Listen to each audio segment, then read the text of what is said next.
Bueno, lo primero de todo, buenos días y muchas gracias, Esther, al Gobierno de Cantabria, pero sobre todo en esta amiga y compañera que es Esther, que la verdad es que me ha puesto bastante bien. Bueno, en realidad, uno de los motivos de mi presencia es también explicar un poco la perspectiva, porque yo creo que no os va a interesar demasiado entrar en una profundización técnica de lo que es el IVA o de lo que pasa con las directivas europeas que aplican impuestos indirectos. Eso sería más propio de unas jornadas fiscales, de unas jornadas en las que vayas a discutir en profundidad cuestiones muy concretas. A mí me parece más interesante, ayer ya pude ver un poco que la mayoría de vosotros sois letrados o abogadas de las administraciones públicas, de la universidad, también de letrados del Constitucional. Yo creo que os puede interesar, y yo creo que es lo que voy a hacer, una perspectiva de lo que con el paso del tiempo acabas adquiriendo, como os pasará a vosotros, de todas las materias.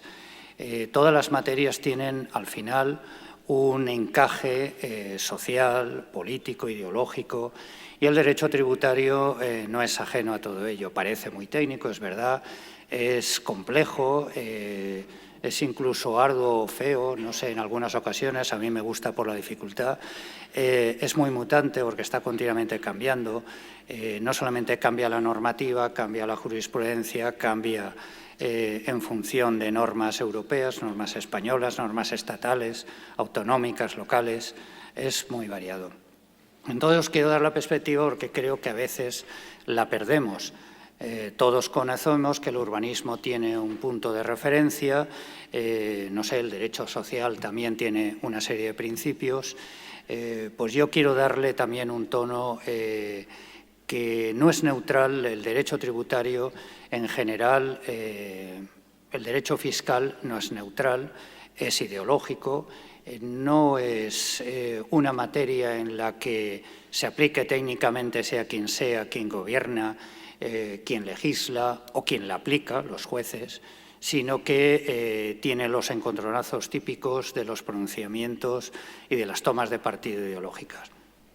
Precisamente por eso, a mí me gustaría empezar por lo que es el punto de partida, que a veces lo olvidamos. Incluso hay agentes sociales, agentes jurídicos que lo olvidan, que es el 31.1 de la Constitución. Y me parece que ese es el punto de partida de toda concepción y de toda interpretación del derecho tributario. ¿Por qué? Porque precisamente nos hemos dado los españoles una Constitución y este artículo, en concreto, es el marco sobre el marco de referencia, pero no solamente de lo que tiene que ver con el derecho fiscal, sino con el estado del bienestar. Yo lo que creo es que el 31 es el que posibilita el que haya servicios públicos, el que posibilita que tengamos unas prestaciones sociales y una recaudación suficiente para atenderlas, y por eso tiene una importancia capital. ¿Por qué digo esto? Por ejemplo, el 31, ¿qué es lo que dice? Lo voy a desmenuzar. El 31 viene a decir que es todos contribuirán al sostenimiento de los gastos públicos de acuerdo con su capacidad económica mediante un sistema tributario justo, inspirado en los principios de igualdad y progresividad, que en ningún caso tendrá alcance confiscatorio. Yo lo desmenuzo. Todos. Cuando decimos todos, lo dice la letra, lo dice el texto normativo, me refiero a todos. Me parece que es bastante claro. Esto incluye también a eméritos, monarcas eméritos que tienen un trato de favor y defraudan impunemente.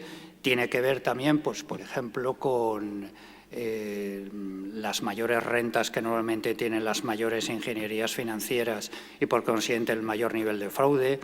Algunas estimaciones en el país nos comentan que hay casi un tercio del Producto Interior Bruto, eso era antes, ahora yo creo que es menos, que funciona en negro, en B, que no pasa por el tamiz del derecho tributario.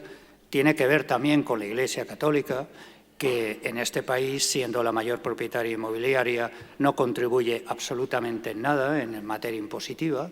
tiene una serie de privilegios, y no lo digo desde la perspectiva del culto, sino cuando entra en el comercio, cuando entra en la educación, cuando entra en la sanidad, compite de una manera desleal al no tener esos costes sociales. Contribuirán. Me estoy refiriendo, cuando hablo de contribuir, que lo dice el texto normativo, a la aptitud de todo ciudadano de poder, según su capacidad, según su nivel de renta, aportar a los gastos públicos sus propias contribuciones, en este caso con los tributos. El principio de capacidad tributaria es una medida de lo que cada cual puede contribuir a esos gastos, a esos servicios públicos, a lo que es la recaudación, paso necesario para que exista un gasto social y paso necesario para que haya servicios públicos bien atendidos. Ya sabemos que en la posguerra, ya con las teorías de Kelsen, las teorías económicas, se estableció en Europa un principio de estado del bienestar. Eso ha ido menos, cada vez son menores los países que conservan esa estructura de apoyo de bienestar social. Se va desmontando y después explicaré las razones por las cuales se está llegando a una posición ya de decaimiento de ese principio del estado del bienestar. Un sistema que sea tributario, un sistema tributario justo.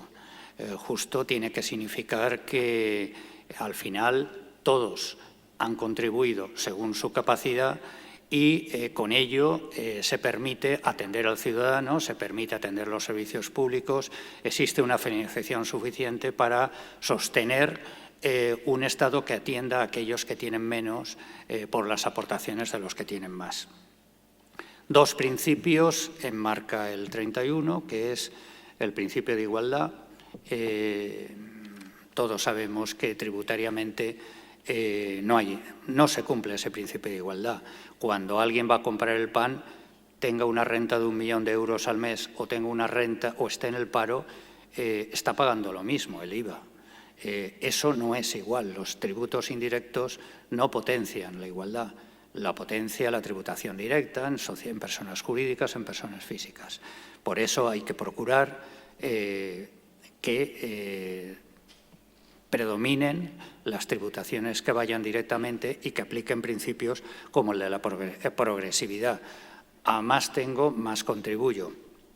Yo creo que en este país, en gran medida, y lo veo todos los días, a más tengo, más disponibilidades económicas tengo para pagar menos. Eso se produce muchas veces cuando ves que las rentas superiores a 100.000 euros normalmente están residenciadas en empresas interpuestas, en sociedades pantalla.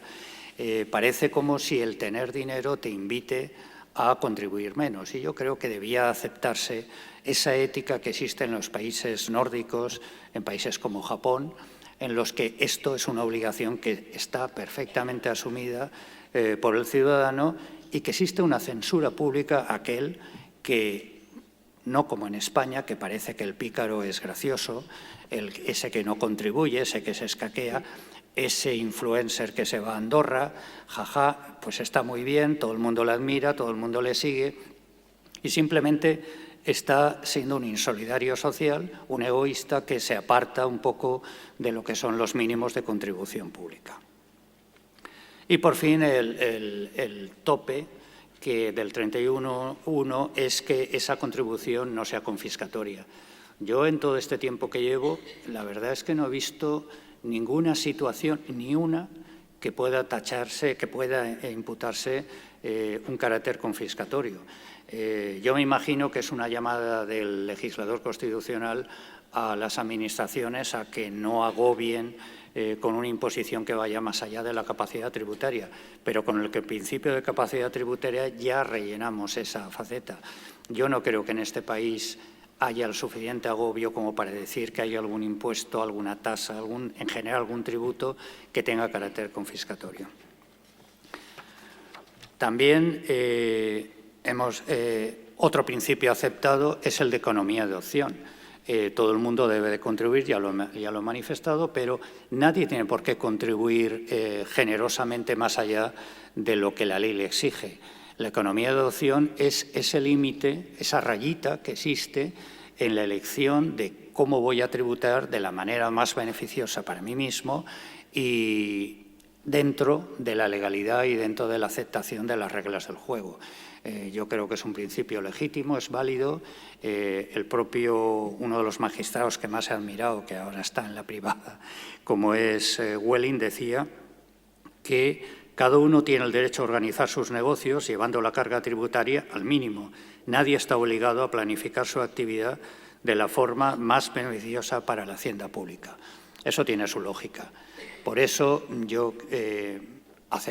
debemos aceptar también esa economía de opción. Todos lo hacemos, pero en la rayita, en la línea roja, es cuando entras ya en la ilegalidad, en el fraude, cuando ya haces la ingeniería financiera que te pone a salvo de ese principio que yo he dicho de capacidad tributaria y te pones fuera del propio sistema.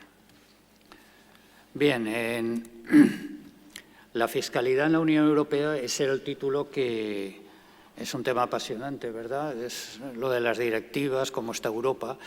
Pues la verdad es que podía hablar mucho de las cuestiones de las directivas, los reglamentos, pero eso es bastante rollo.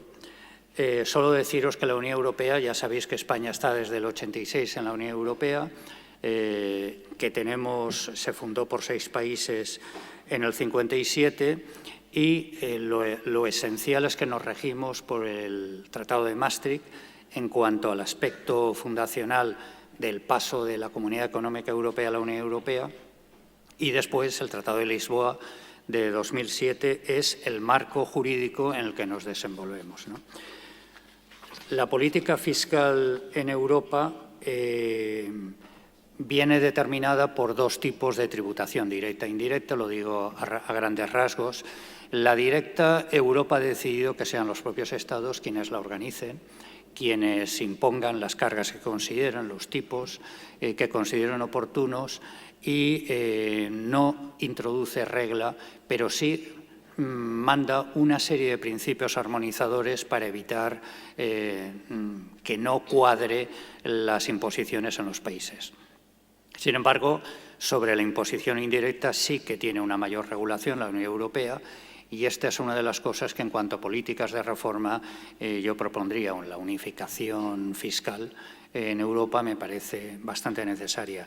En cuanto a impuestos directos, que son los que cada gobierno establece en sus respectivos países sobre las rentas de las personas físicas y de las personas jurídicas, es decir, el impuesto sobre sociedades en España y el IRPF en España, en las personas físicas, sí que hay una serie de reglas o principios que los enumero así muy por encima, como son los principios de se garantiza la libre circulación de personas, bienes, mercancías, de manera que no hay impedimentos en virtud de una tributación determinada a que esos principios de libre circulación funcionen.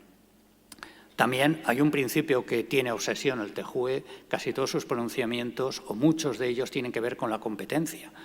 La Unión Europea sí que vela porque haya libre competencia. En cuanto, ya lo veis, en cuanto hay algo que altera esa libre competencia, inmediatamente el TJUE interviene y anula, por ese carácter vinculante que tiene para los países que integran a los 27 países de la Unión Europea, sí que lo evita. Llama la atención que ese tema sea prioritario. Por ejemplo, y antes se menciona la Iglesia Católica, pues en Italia, Montessori, un grupo escolar, un grupo educativo, demandó al Estado italiano porque decía que competía en inferioridad de condiciones con la Iglesia Católica porque, por ejemplo, no paga IBI, no pagaba IVA, no pagaba IRPF, por consiguiente sus costes sociales, sus costes de producción eran superiores a los de una Iglesia que como institución educativa competía sin esos costes. Bueno, el único pronunciamiento en Europa que ha permitido restar privilegios fiscales a la Iglesia en Italia fue precisamente ese, el de la libre competencia. Tú compites desigualmente en el mercado, por consiguiente eso es desleal, alteras los principios fundacionales de la Unión Europea y, por consiguiente, obligó al Estado italiano a exigir a la Iglesia Católica en el ámbito educativo todos los impuestos que tenían referencia a los costes de producción. Es un ejemplo de que Europa vela mucho porque la competencia no sea desleal. Después también, os digo, las directivas que regulan todo ello es la 2016-1164. Después también hay regulaciones y armonizaciones contra las políticas fiscales agresivas. Es la directiva que hace una serie de recomendaciones para evitar que los huecos entre legislaciones de Estado se aprovechen para hacer lo que se llama la doble no imposición, no tributar en ningún país, o para proteger en ocasiones, como por ejemplo Países Bajos, que es prácticamente un paraíso fiscal junto con Luxemburgo dentro de la Unión Europea, pues estas recomendaciones de la Unión Europea intentan evitar esos huecos en el sistema que permiten la no tributación de, sobre todo, personas jurídicas.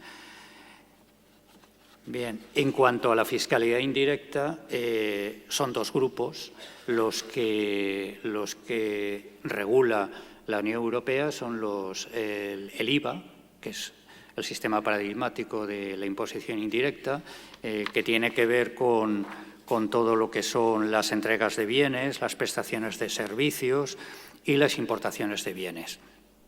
El segundo grupo de impuestos indirectos son los impuestos especiales, que son los que gravan determinadas materias y que eso sí que está bien regulado por directivas y por reglamentos en Europa.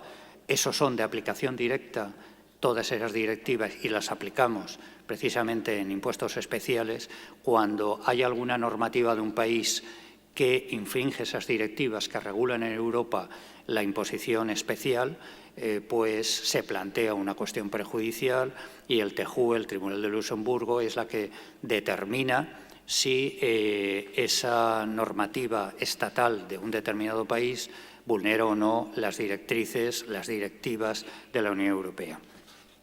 Los impuestos especiales tienen como materias pues, el alcohol, las bebidas alcohólicas, los productos energéticos, la electricidad, el tabaco, que están bastante pormenorizadamente regulados en la Unión Europea. Bien, el siguiente paso es ver cómo está la carga fiscal en Europa y aprovecho también para compararla con España, porque está muy bien saber dónde estamos situados en la Unión Europea, en estos 27 países, y también haré alguna alegación a la OCDE, los 36 países que la conforman, para ver cómo nos situamos en cuanto a carga fiscal. ¿Qué es la carga fiscal? Pues es la parte, el porcentaje del Producto Interior Bruto que se aporta al Estado en cada país para subvenir los gastos públicos. En carga fiscal hay que entender que no solamente son los tributos, sino las contribuciones sociales, seguridad social. Entonces podemos ir haciendo una comparativa y en general tengo muchísimos datos, pero tengo los datos de Eurostat, que es en 2024 Francia registró la ratio más alta, 45% de su Producto Interior Bruto dedicada a la carga fiscal, aunque hay que entender que también incluye las aportaciones sociales. Francia, ya he dicho, es la que más carga fiscal tiene, Bélgica, Dinamarca, Alemania, y los que menos, Rumanía, Malta. España está en un término 3 puntos por debajo de la media. La media es de un 41, España está en un 37,3% del Producto Interior Bruto en cuanto a este tipo de aportaciones. Si seguimos los datos de 2024 de la OCDE, España ocupa la posición 15ª de los 36 países con un 37,3% de aportaciones. Tiene por delante muchos países, Francia, etcétera. Ayer mismo salía un dato, que no lo tengo recogido, pero que es sintomático. España ha pasado del 15º al 12º lugar en cuanto a Producto Interior Bruto en lo que es en la economía global. Es una previsión hasta 2030. Eso significa que España y su economía tienen un crecimiento que nos permite ser, como mínimo, entender que hay una mejora, que hay un reposicionamiento favorable y que nos permite tener un cierto optimismo. Lo digo porque la palabra crisis está en toda alegación de todo el mundo sobre cualquier cosa que tenga que ver con la economía. Y yo creo que estamos en un país en el que la sensación de que pagamos muchos impuestos no es cierta. Estamos 3 puntos por debajo de las contribuciones de países de nuestro entorno, como Italia, Alemania, Francia. La economía en estos momentos es posiblemente la que más, la locomotora, si no la locomotora, la que mejor PIB tiene en estos momentos de Europa, la que más crece. Y yo creo que debíamos de tener un optimismo moderado y no ese pesimismo sobre las crisis que estamos padeciendo. Las hemos padecido, lo hemos pasado mal en muchos momentos, pero quizá no en este momento. Y no cuando se trata de contribuir a los gastos públicos. Por eso la presión fiscal, también hay que pensar que en España de 2010 a 2023 creció 10 puntos. Eso es verdad. Eso incluye a gobiernos también que decían que bajarían impuestos y no lo hicieron. Y a gobiernos que decían que subirían, bueno, que no decían nada y que después han subido impuestos. Pero aún estamos 3 puntos por debajo de la media europea. También hay que poner de relieve, y lo dice la Unión Europea y lo dicen todos los informes, las bolsas de fraude y la existencia de paraísos fiscales o semiparaísos fiscales en Europa, lugares donde una tributación, tenemos el caso de Ferrovial, hace menos de un año ha ido a tributar, a fijar su sede social en Holanda, en Países Bajos, porque parece que ahí tributa bastante menos.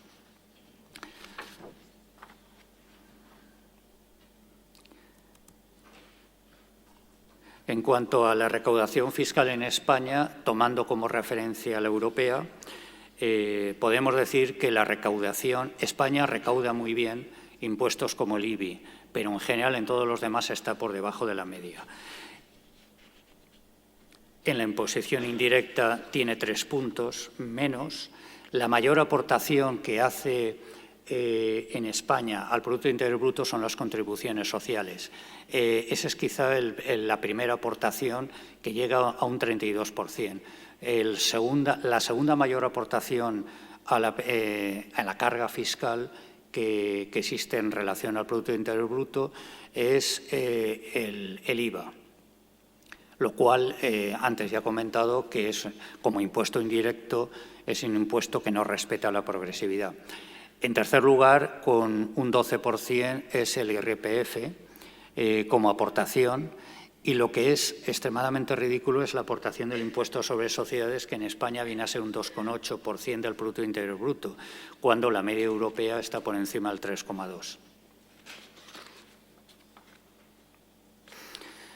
En cuanto, por ejemplo, a la fiscalidad ambiental, España tiene un 1,8% del Producto Interior Bruto, está dentro de los que menos aporta en la Unión Europea, está en el 15º lugar en cuanto a aportación ambiental. Después hablaré de la fiscalidad ambiental.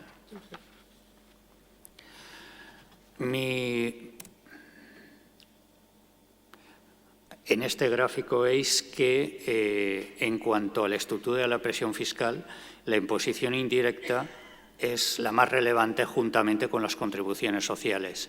Y lo deseable sería que la imposición directa, que es la que respeta los principios de progresividad y que afecta directamente a las rentas que efectivamente se tienen, fuera la predominante.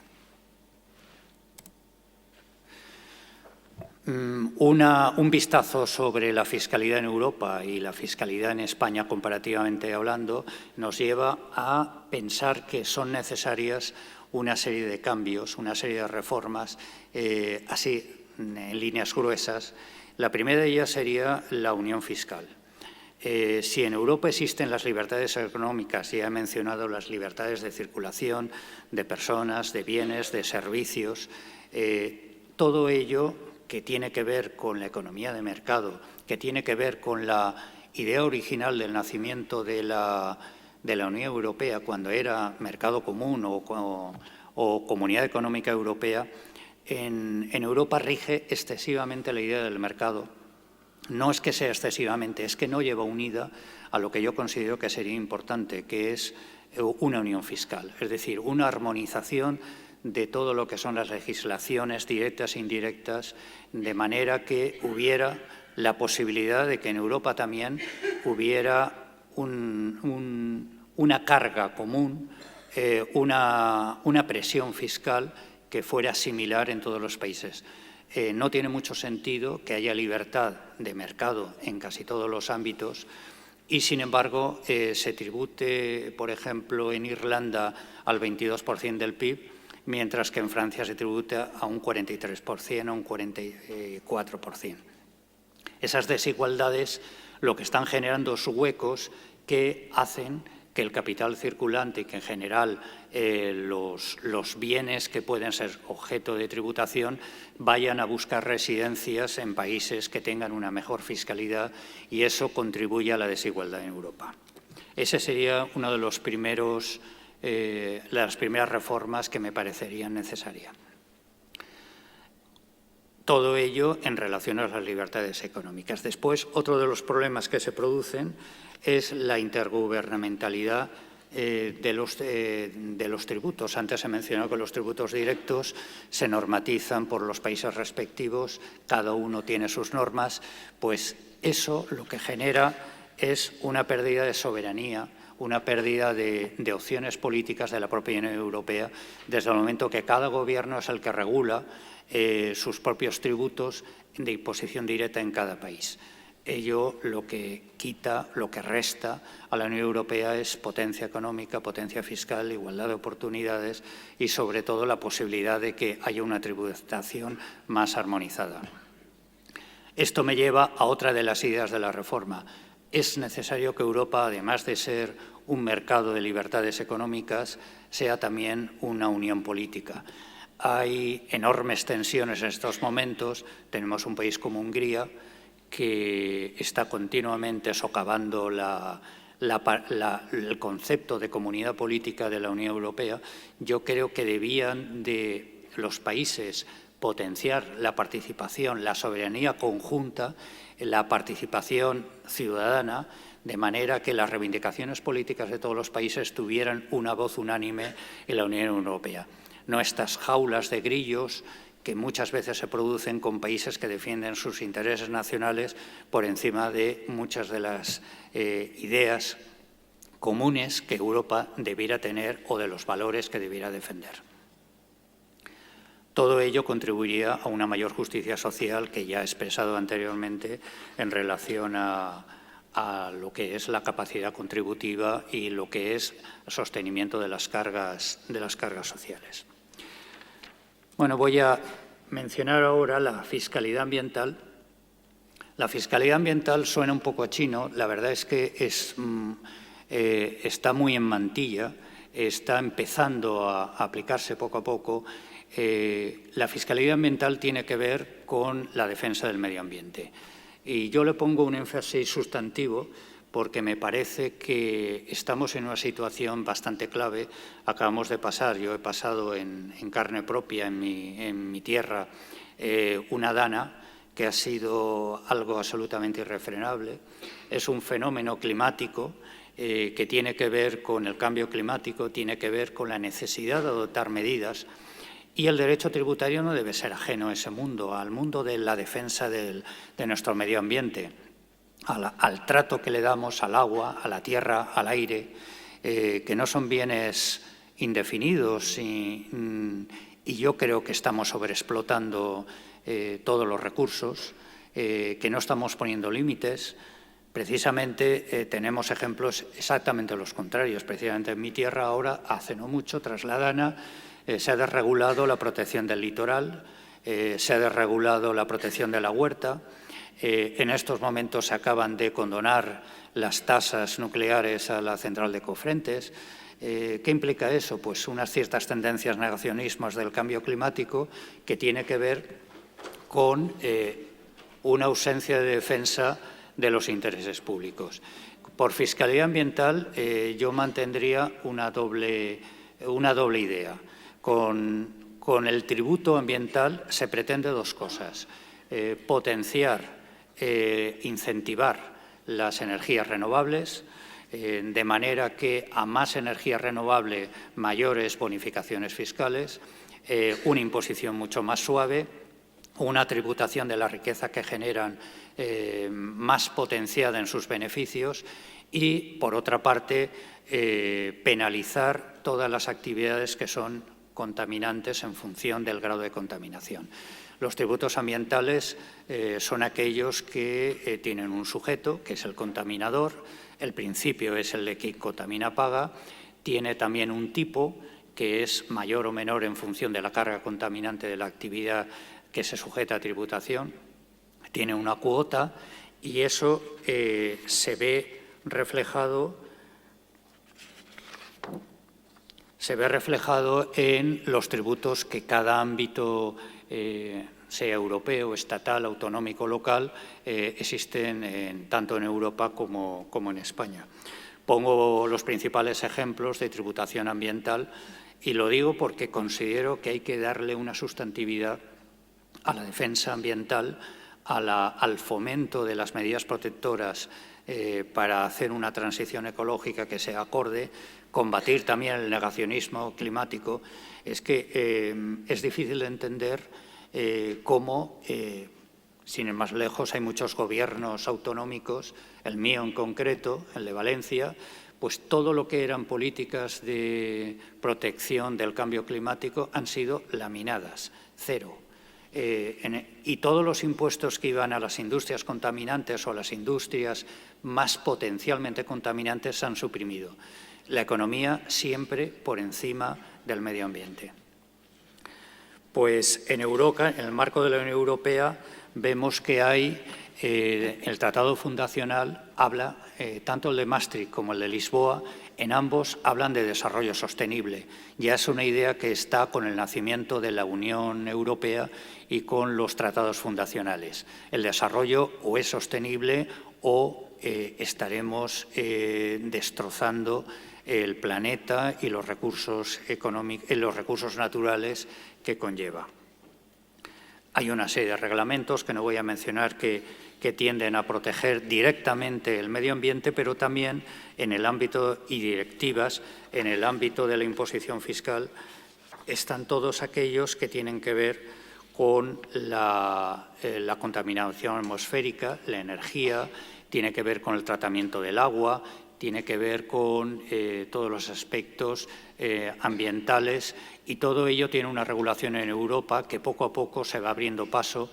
En Europa la carga fiscal ambiental es de un 3,2 sobre el Producto Interior Bruto de todos los países, de la media de los 27. En el marco estatal, en España, hay dos pilares en la tributación ambiental que tienen claramente finalidad ecológica, que son aquellos impuestos que gravan la electricidad, el carbón, los hidrocarburos, el transporte, también los cánones ambientales, como son el canon de saneamiento, los cánones de control de vertido, todos los referentes al agua, la atmósfera, la tierra, los vertidos. En el marco estatal hay impuestos de esta índole. En el marco autonómico es donde más se está dando y se está desarrollando esta imposición, sobre todo porque al no haber una confluencia de hechos imponibles con el marco estatal, es un método de financiación de las comunidades autónomas.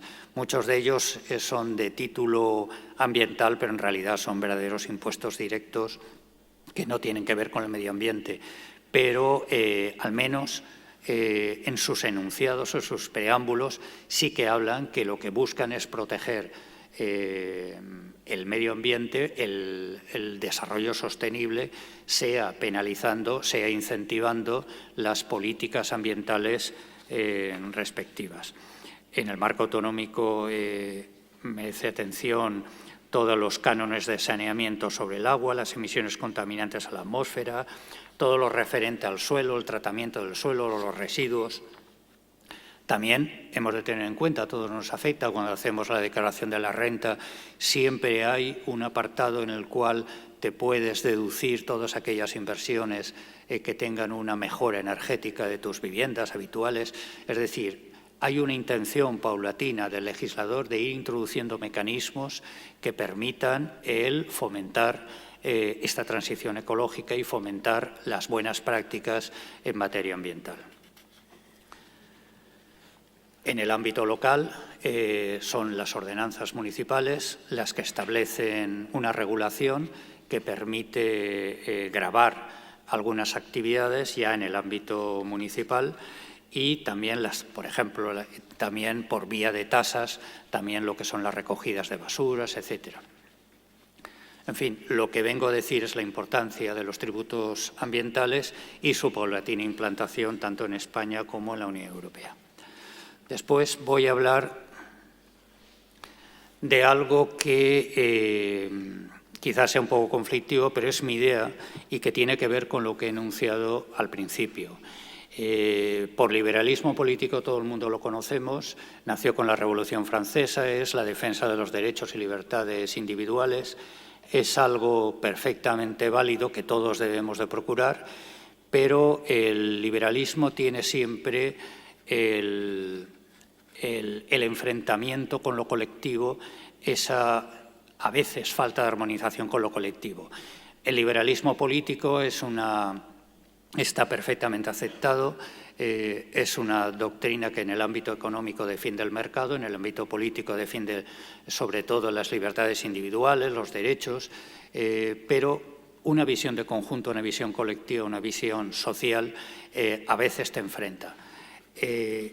Hay otra corriente ahora en estos momentos, entendido como en el plano jurídico, que viene a atender a lo que se llama por Stiglitz, lo que se llama el fundamentalismo de mercado. Yo me voy a referir sobre todo al neoliberalismo económico, que es el que están, y pongo ejemplos a partir de los cuales es más fácil comprender lo que quiero decir, Argentina y la motosierra, Trump con lo que está haciendo, algunas comunidades, algunos venís de Madrid, pues eso sí que creo que es neoliberalismo económico, que es potenciar las conductas individuales, potenciar las privatizaciones, potenciar la desregulación del mercado, el desmantelamiento paulatino de los sectores primarios de la sanidad, la potenciación de las iniciativas privadas frente a las públicas, lo que viene a atender a un desmantelamiento paulatino del estado del bienestar. Esas políticas de reforma vienen generalmente orientadas a eliminar los controles de precios, de regular los mercados de capital, reducir las barreras comerciales, la privatización, la austeridad. Todos vivimos con ocasión de la burbuja inmobiliaria las políticas de austeridad. Y otra de las manifestaciones importantes es la reducción de impuestos. Si se reducen impuestos, se reducen consiguientemente las recaudaciones, se reducen consiguientemente el gasto social y, por consiguiente, los servicios públicos flaquean, se empobrecen y, en muchos casos, se precarizan. No hay que olvidar que, en cuanto a impuestos, España está a 7 puntos de la carga fiscal que, por ejemplo, tiene Francia, que tiene a 6 puntos de Alemania y de Italia. Es decir, que la carga fiscal en España es bastante razonable e incluso es 3 puntos inferior a la media europea. ¿Qué es lo que produce estas doctrinas o estas aplicaciones que yo denomino como neoliberales? Pues la primera de ellas es la desigualdad económica. Yo creo que es una tendencia que todos podemos admitir a que haya una cierta igualdad, pues estas políticas fomentan la desigualdad económica. El que tiene más cada vez tiene más y el que tiene menos se ve reducida las prestaciones porque no accede a los servicios públicos. En segundo lugar, la decadencia de los servicios sociales.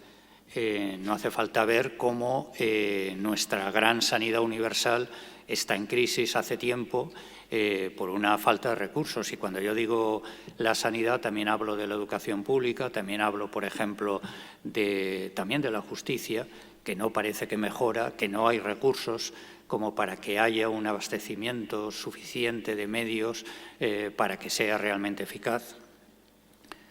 Hay un deterioro ambiental también. Si se potencia el beneficio, se potencia el desarrollo económico desregulado, pues lo paga el medio ambiente. Genera inestabilidad económica.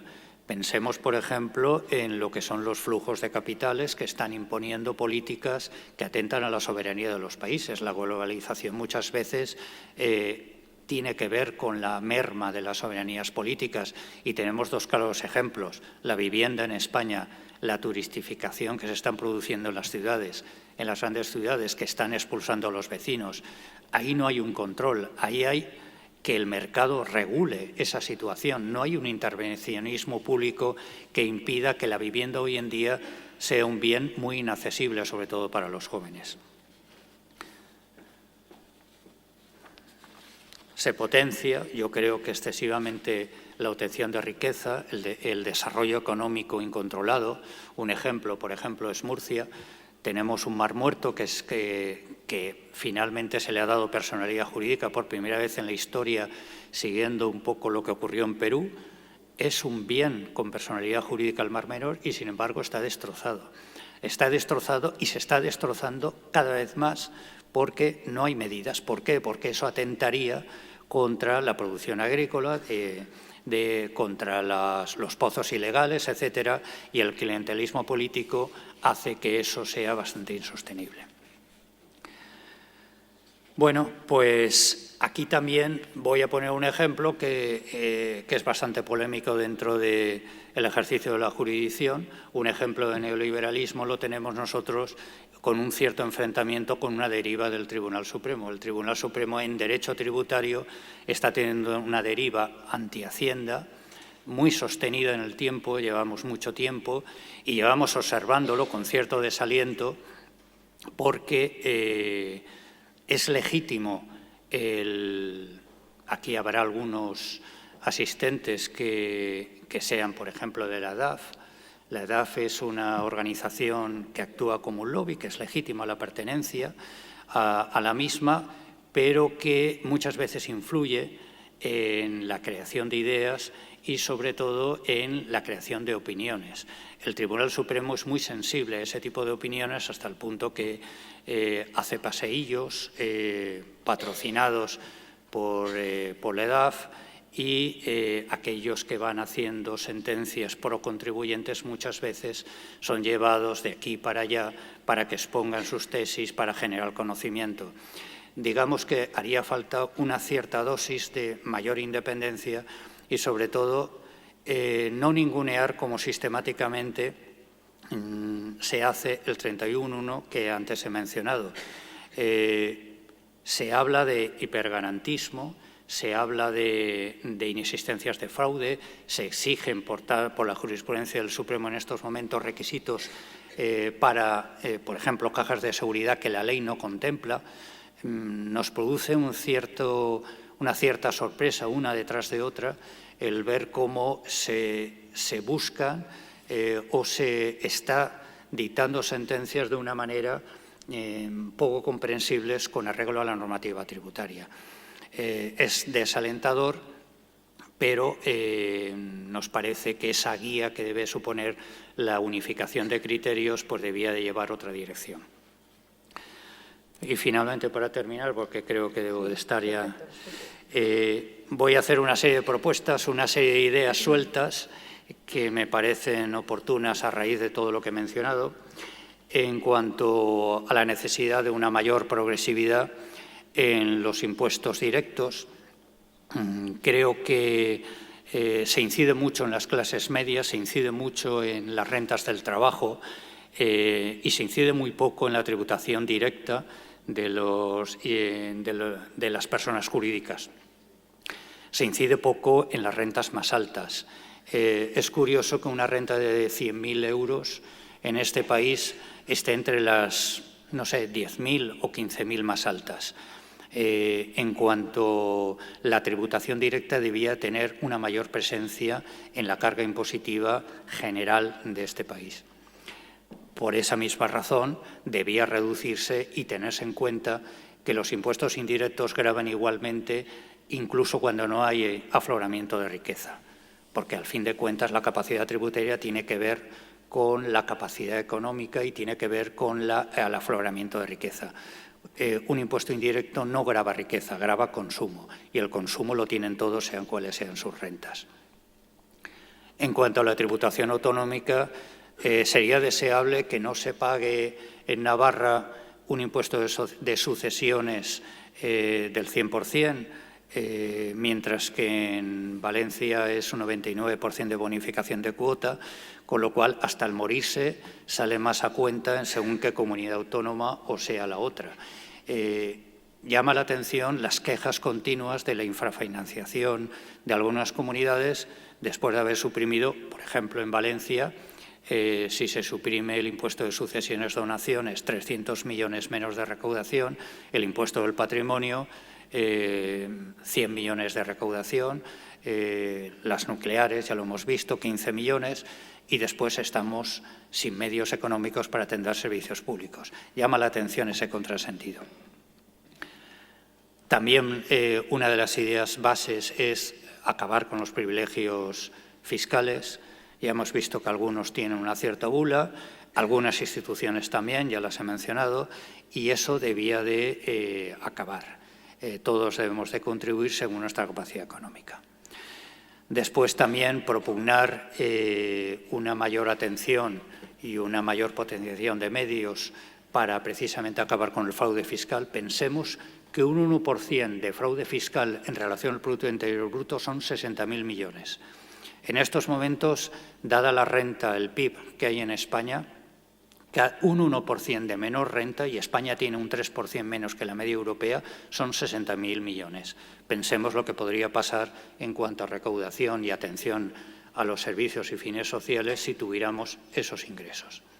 Y finalmente, una propuesta que me parece que no se nos ha ocurrido. Yo muchas veces cuando veo, por ejemplo, el caso Messi, todos lo conocéis, yo no sé qué hacían mis bienes ni cómo se contribuían, o cuando vemos a los artistas estos, o cuando viene una política y dice que se encuentra un Jaguar en el garaje, que yo no sé qué hace ahí.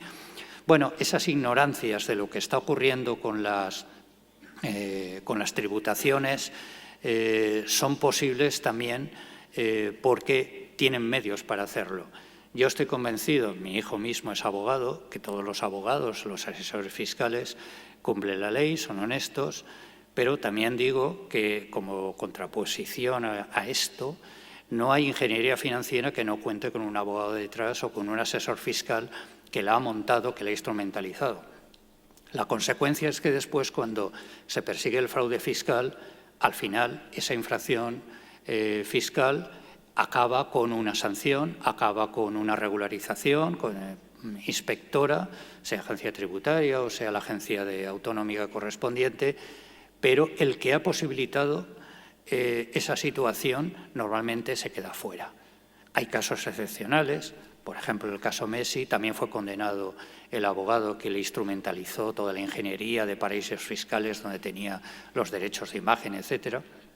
En estos momentos parece que también está investigado el asesor del novio de la presidenta de la comunidad.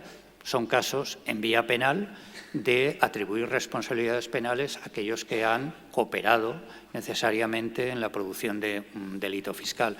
No, yo lo digo más sencillamente. Tenemos nuestra normativa propia, la Ley General Tributaria, que establece en el 42.1a, que establece la responsabilidad solidaria de aquellos que hayan exactamente la colaboración activa en la realización de una infracción tributaria. Es responsable solidario. Utilicemos esos mecanismos de manera que el asesoramiento fiscal llegue un momento que tenga como límite la economía de adopción y nunca la comisión de fraudes fiscales. Bueno, y con esto creo que ya os he cansado bastante. Muchas gracias.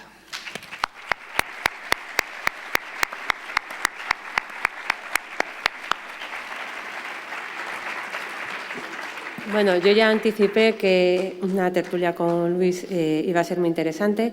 A mí me gusta muchísimo hablar de principios y de valores, como siempre habla él, ¿no? Las personas somos los principios y valores que tenemos dentro, la justicia es los principios y valores que tenemos los jueces y los magistrados. Me encanta hablar de justicia social, es muy importante hablar de estado de bienestar.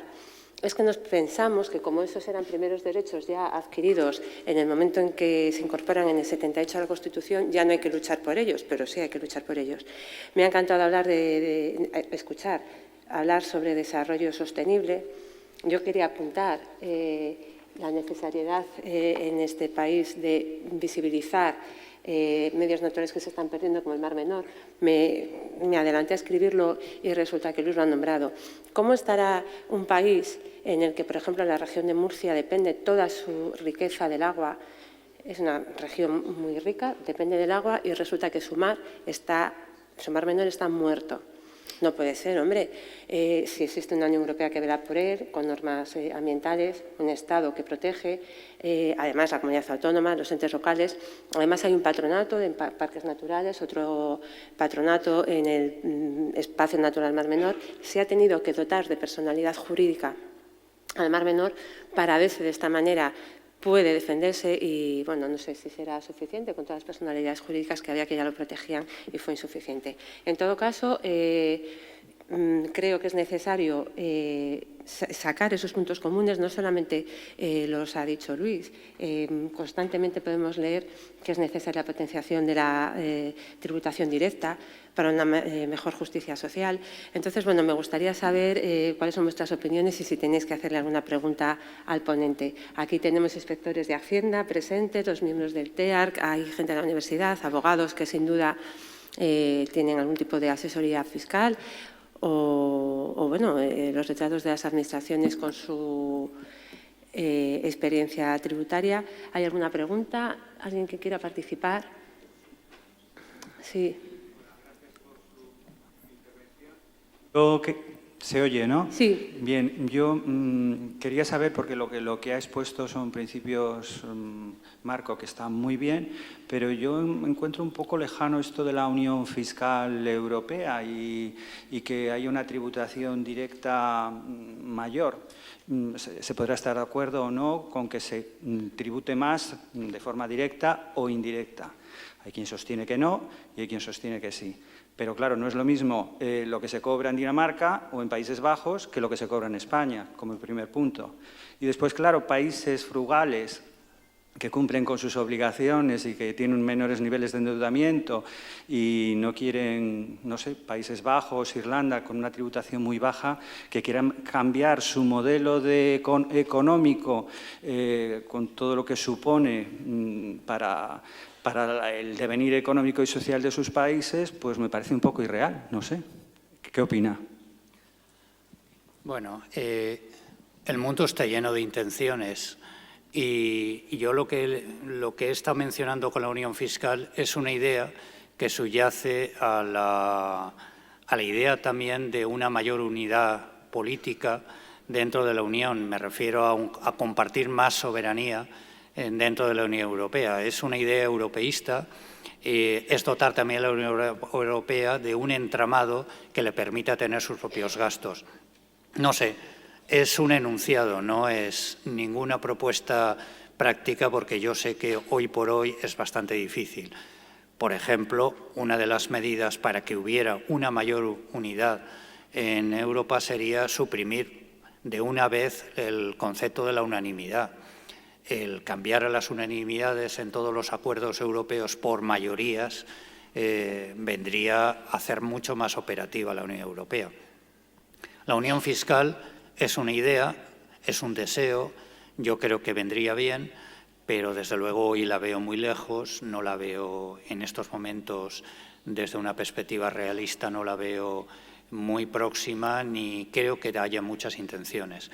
Impuestos directos, cada país los suyos, impuestos indirectos sí que los regula la Unión Europea, pero que en general la Unión Europea a efectos fiscales lo que hace es armonizar, evitar la doble imposición, en fin, una serie de normas comunes, pero no hay unión fiscal ni creo que la vaya a haber, por lo menos a corto plazo.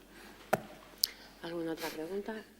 Bueno, yo quería agradecerle que comparta con nosotros sus opiniones. Yo quería hacer una reflexión. Me ha preocupado cuando ha dicho que el Tribunal Supremo tiene una deriva últimamente que apartándose, no sé si con ello está al aludir a la tributación que últimamente pues está dando beneficios, o sea, estimando los recursos de los contribuyentes frente a la Administración. Yo soy de la Administración. Seguramente yo estaría defendiendo a la Administración y me llevaría gran disgusto cuando llegó con la sentencia que desestima, o sea, que estima el recurso del contribuyente y anula el acto de la Administración.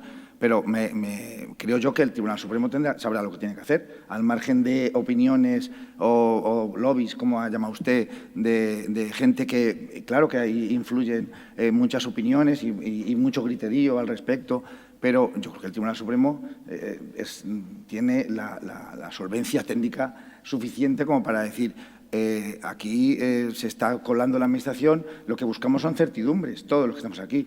Y yo como Administración me dará mucho disgusto, pero también diré, bueno, a partir de ahora ya sabemos cómo tenemos que hacer las cosas. Y como contribuyente, que todos lo somos, pues diré, bueno, por lo menos aquí hay mayor garantía. Yo creo que la jurisprudencia, y no el Tribunal Supremo, todos los órganos judiciales, últimamente han adoptado unas no quiero llamar la deriva, unos criterios más garantistas para el ciudadano. Eso se traduce en mayores estimaciones de recursos, mayores anulaciones de actos administrativos. Ayer le contaba la magistrada del Tribunal Supremo que, bueno, se anulan, pero hay muchísimos más actos que se dictan al día y esos no se impugnan porque no estarán tan mal dictados. Entonces, es como lo del médico, que se piensa que todo el mundo está enfermo. No, porque solo van a verle enfermos. No, la gente normalmente está sana, la Administración no lo hace mal, con carácter general. Los que recurren, pues a lo mejor se estiman los recursos, pero los tribunales son la garantía de la protección y la tutela de los justiciables, entre otros también la Administración.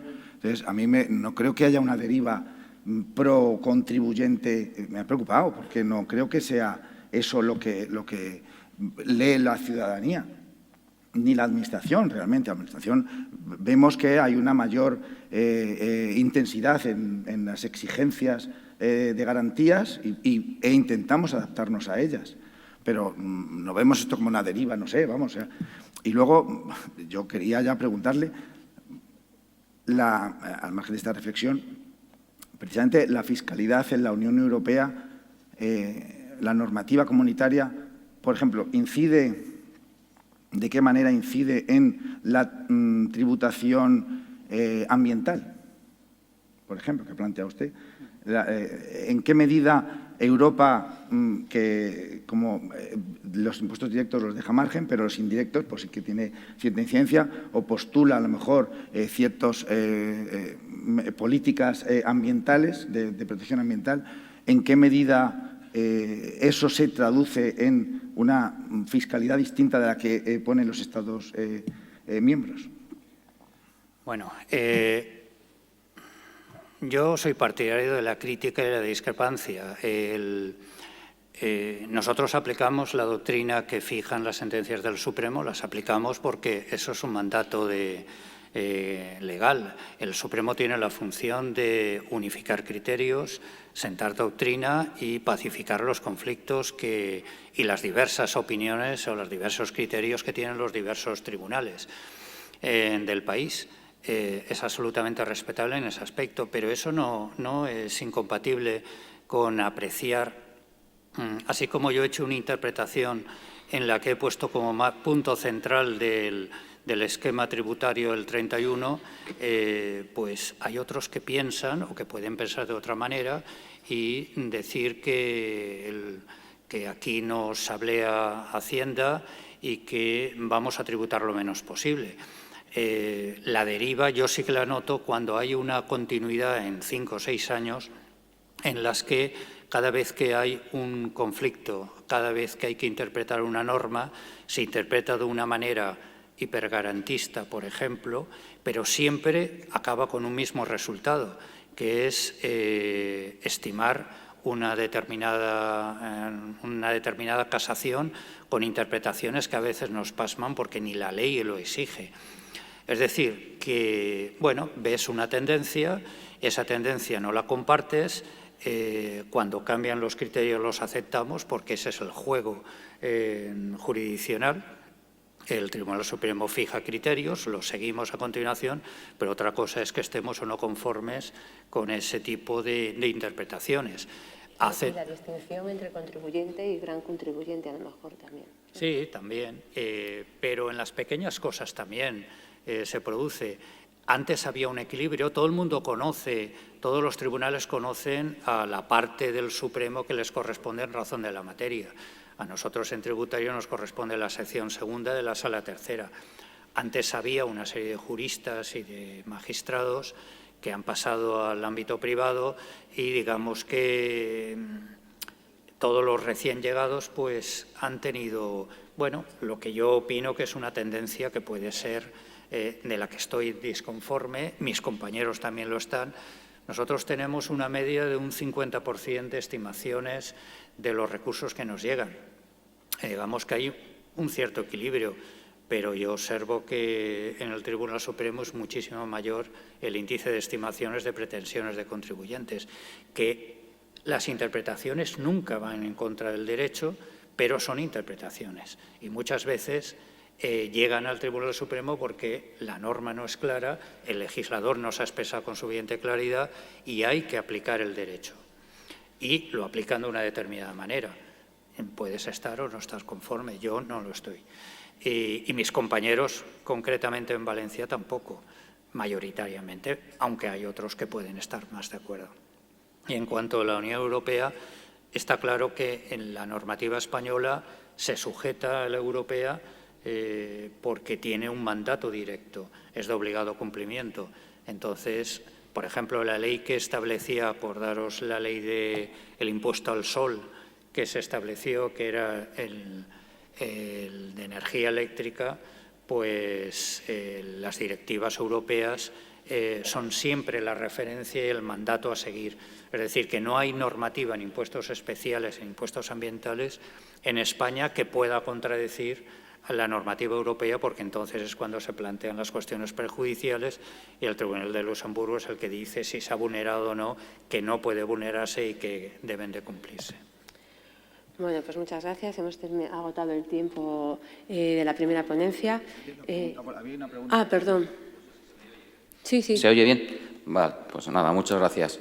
Muchas gracias a la mesa por darme la palabra, al magistrado por la ponencia y más una felicitación porque viene de un tribunal que para mí ha sido referencia y que ha marcado en conceptos tan quizá difusos y que vienen aplicándose por el Tribunal Supremo recientemente, como el principio de buena administración, pues creo que es uno de los que empezó por ese camino en defensa del contribuyente frente a una agencia tributaria que en ocasiones actúa de forma abusiva.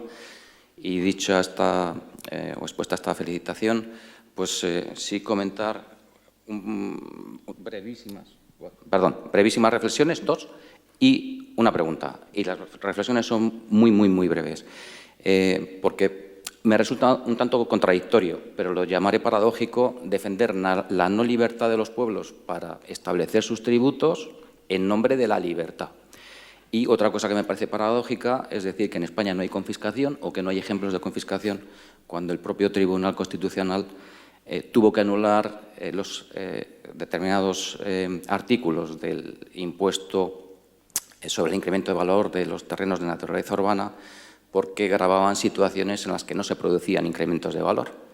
Entonces, sí hay ejemplos, o en mi opinión me parece paradójico que se diga que no, cuando sí que los ha habido.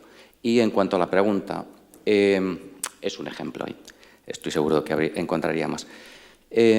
La pregunta es, puesto que pertenezco a ese grupo último que estaba mencionado en cuanto a la corresponsabilidad de los actuantes, de los asesores fiscales y demás, y coincido en que todo aquel que actúa de una forma irregular pues tiene que tener responsabilidad, me gustaría lanzarle la pregunta de qué le parece que no exista esa corresponsabilidad o que no se traslade esa corresponsabilidad también a determinadas actuaciones administrativas, cuando esas actuaciones administrativas pues son o se determinan como irregulares.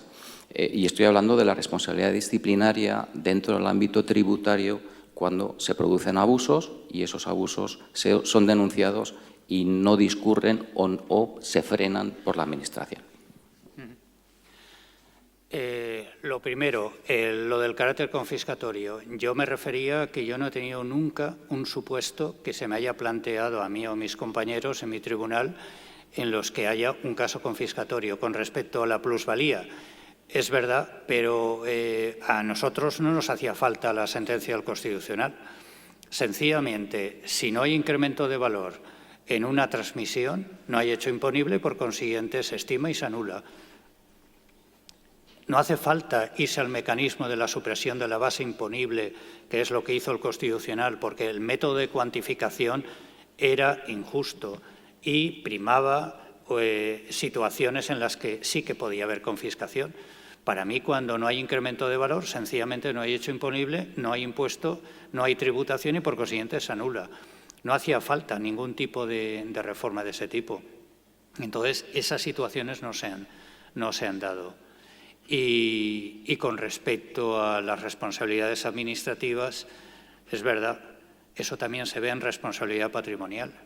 Cuando ves que, por ejemplo, un acto médico ha habido una negligencia y se demanda a la Administración. Y la responsable y quien paga es la Administración y el médico, en ese caso, pues sale de rositas. ¿Y cuántas veces ha habido una acción de repetición contra ese médico por esa responsabilidad que ha tenido que asumir la Administración? Nunca. Cero. Pues en tributario pasa lo mismo. Se ven claramente, sobre todo con los pequeños contribuyentes, hay un nivel de abuso o un nivel de pasar la maquinaria por encima de los pequeños contribuyentes que a veces llama la atención y que es reprobable. ¿Qué responsabilidad hay? Nada, pues vía interna. Aquí, desde luego, no hay ningún mecanismo.